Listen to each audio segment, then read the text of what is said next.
તો દાહોદ જિલ્લામાં પણ વાવાઝોડાનું કહેર જોવા મળ્યું છે, ત્યારે વૃક્ષો ધરાશાયી થયા છે. તો સ્ટેશન રોડ પર અનેક રસ્તા પર લોકો પણ પટકાયા હતા, ત્યારે વાહનોની અડફેટે 6 થી વધુ જેટલા પોપટના મોત થયા છે.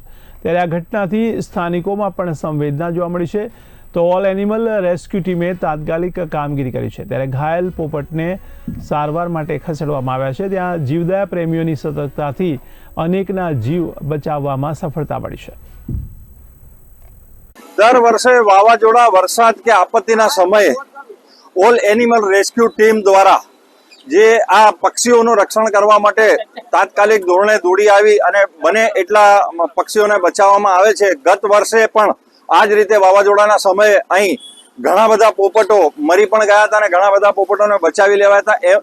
તે જ રીતે હમણાં પણ જે વાવાઝોડું આવ્યું અને જે પવન ફૂંકાયો એમાં ઘણા બધા પોપટ એ ઉડ્યા છે ને અમુક પોપટ મર્યા પણ છે. એ રેસ્ક્યુ ટીમ આવી અને અત્રે અમે બધા ભેગા મળી અને આ પક્ષીઓને બચાવવાનો પૂરો પ્રયાસ કર્યો છે. જેટલા બચ્યા એટલા બચાયા છે અને જે ઘાયલ થયા છે એને આ એનિમલ રેસ્ક્યુ ટીમ સાથે લઈ જાય છે, એની ટ્રીટમેન્ટ કરી અને કાલે પાછા આ જ જગ્યાએ છોડી દેવામાં આવશે. આભાર. ભારત માતા કી જય.